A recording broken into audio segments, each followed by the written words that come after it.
Three, two, one. You ready? You're listening to the Real Pineapple Podcast Network.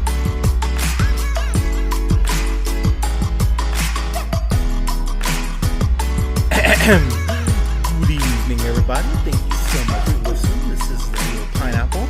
This is your humble host, Hunter, here. Hope you guys are having a great start to your week so far. I've got a review for the latest Netflix original film, Project Power, which is written by Mattson Tomlin, who, go figure, and I'll get into this, it's their debut writing credit.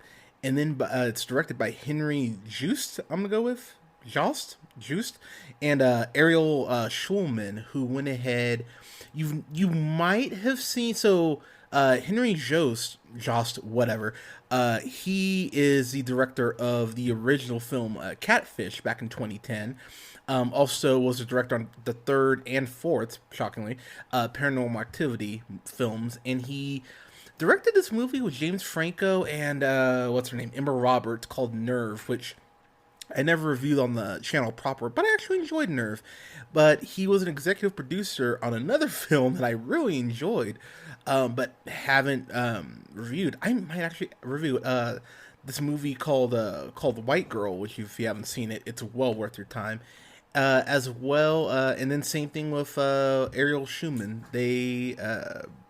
He was a producer, actor, director on Catfish, and then worked on the third and fourth Paranormal Activities as well. So, kind of interesting as far as how the cast is set up and the people behind the camera. So, I've already seen a lot of people comparing this to Bright with, so of course, starring Will Smith. And I'm just going to get out of the way. We never reviewed Bright, but I like this film more, personally. So, it's a very simple plot, which, we'll get into here. But essentially, New Orleans is not ground zero, but it's one of the cities that this corporation is selling this drug called, of course, Power. And basically, this guy just shows up at the beginning of the movie and goes, "Hey, go out and sell this, and you keep whatever you make." So, obviously, anyone, very similar to the end of the first Kingsman, where, Samuel L. Jackson gives everyone free Wi-Fi. And that's something I appreciate about this movie. The people, rightfully so, go, hey, why are you just giving us this to go ahead and sell? Like, what's the catch? And I appreciate that they didn't have the people just be dumb enough to just go out and sell it without asking a few questions. I mean, granted, it means nothing, but I appreciate that they at least acknowledge it. So, the film starts off there, and then we go ahead and transition to Robin, who's played by Dominique Fishback, who you've seen stuff here and there. She's actually going to be in that new film, Judas and the Black Messiah, which I am amped to see that. But you've known her. She was on Royal Pains, which I watched a little bit of, so I was like, okay, so she was on Royal Pains. She was on The Deuce, which I actually really like that show. That was on HBO. So I gotta say, she is my favorite thing about this movie, and I know I'm gonna get some crap for this, but whatever. If you guys have listened to our Birds of Prey, Harley Quinn Birds of Prey, if you listen to that review, my biggest complaint about that movie was Cassandra Cain, and how she just seems so useless and pointless, and how she's more of a plot device than a character. Robin is really the main character in this, and she's the one we get the most screen time with. She's the one that's the most fleshed out, and she's the character I enjoyed the most. I thought she was awesome in this, and this really is seeing some reviews where people are saying, this is a star-making turn for her. It really is. Like, she legitimately comes across like a star. Cue up when she stars in a Marvel or DC movie. But I thought she was excellent here. And Joseph Gordon-Levitt, so I'm just going to kind of go down the list here. So, Frank, played by JGL, Joseph Gordon-Levitt. And that's the thing I think people do forget, is that Joseph Gordon-Levitt is one of the best actors we have in Hollywood. The fact that he's almost 40, he doesn't look it at all. It's really kind of creepy that he's almost 40, but just going down the line, I mean, I thought Snowden was a great film that didn't get enough praise. The Night Before has earned its way into my Christmas films rotation. I love that. I love The Walk. I thought The Walk was great. I thought Don John was a lot of fun. Looper is one of my favorite sci-fi films. I mean, I'm just to name a few of his films there. And Jamie Foxx, I mean, what can you say about Jamie Foxx? Oscar winner. I mean, obviously, you know, actually, he was good in Robin Hood. As shitty as Robin Hood is, he's actually really great in that. But I mean, going down the line, you look at Horrible Bosses, you look at Django. Even though I have a very conflicted view on that film, Jamie Foxx is one of the best actors we have. Period. And if there is a complaint, Frank and Art, JGL and Jamie Foxx respectively, Frank, he starts off the film with Robin, but for where the film ends up, there is a point where Frank kind of just gets kicked almost off screen for about 30 minutes. I was kind of, or like 20 minutes, I'd say. And to a point where I was like, okay, I'm liking this friendship or this partnership with Art and Robin, but kind of missing Joseph Gordon-Levitt. So when it comes back to him, you know, it is kind of a, not jarring, but it is a little like, oh, okay, that's a little weird the way you're kind of doing this. So this is one of those times where I am going to really dance around a lot of things. Machine Gun Kelly's in this movie. It's not a spoiler to say he's not there very long. So if you're a Machine Gun Kelly fan, first off, why? Secondly, if you're expecting to see a lot of him, you're not. And I will say that's where the film really picks up. It's only about 10 minutes in. Jamie Foxx and Machine Gun Kelly have a genuinely badass action scene, which, again, if you told me in 2020 Machine Gun Kelly would be having a fight scene with Jamie Foxx and that I'd enjoy him in it, I'd go, really? That's kind of crazy. One thing about this film is that Art is an asshole, and I really appreciate not just the reason he's an asshole, while it is cliched, and trust me, it is. The fact is, this movie doesn't shy away from some things I think would be very uncomfortable, or actually that are very uncomfortable to bring up. It shows like kid violence in this. There's a point where Art really comes across more of a villain, as more of a villain than anything in the way that he treats Robin. There's this scene where he has her in a trunk, and that scene was very tense for me. And I was sitting there like, okay, this is actually uncomfortable, which is good because it should be. But of course, you know, they end up working together.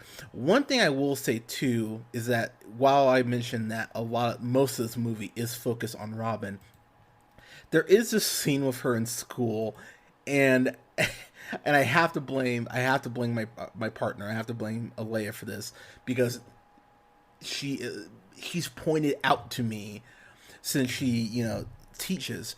She pointed out, or has pointed out to me in other films, when a teacher does something that's completely against, you know, the law for a teacher, and how quickly they'd be fired. There is this teacher in her class, and it's very clear that she doesn't care about school. I mean, to be fair, she has a lot of shit going on, especially at home, but it's very clear Robin could give a damn about school. And this teacher, because she's texting Art at a point, he basically goes, I know you don't care about this class, even though you're getting a D in here. And I immediately went, well, okay, you can't tell a student's grade in front of everyone. Like, I know that's illegal.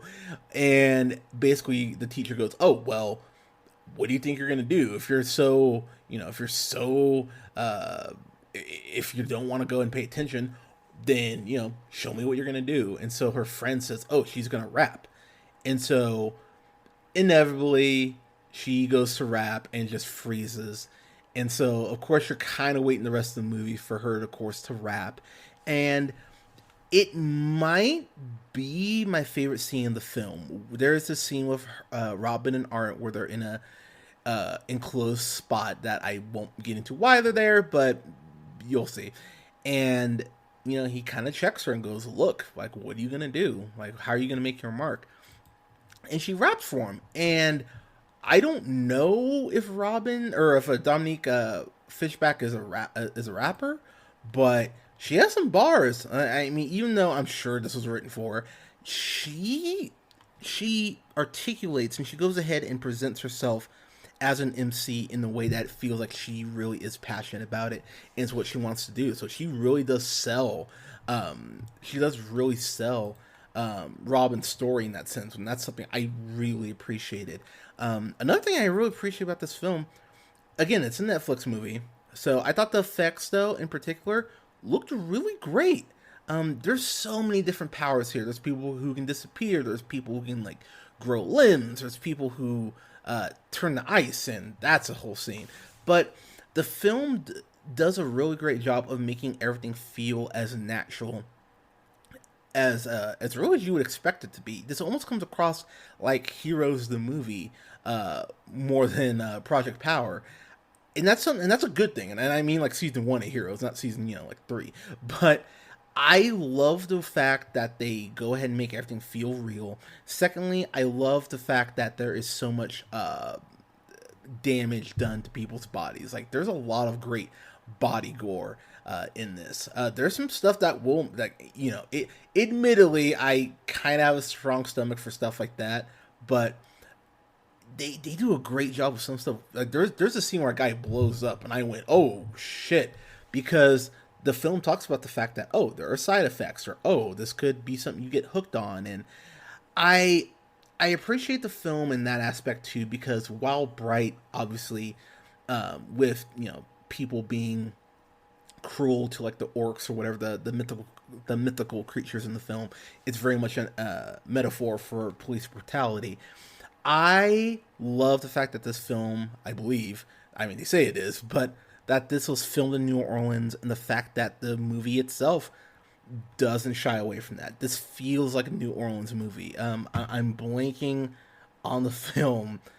I think it came out in the last year, and I'm completely blanking on it. Where I was more confused that they shot in New Orleans and didn't use the city, make it feel like it was shot there. And this movie does a good job of not beating you over the head with the fact that it's New Orleans. It's New Orleans. Like there's a couple Saints references, and admittedly, Frank is wearing a Frank is wearing a Saints jersey throughout most of the movie. But honestly, it wasn't like beating me over the head. It didn't feel like some people complain about Stranger Things. It felt very natural, which is something I really appreciated.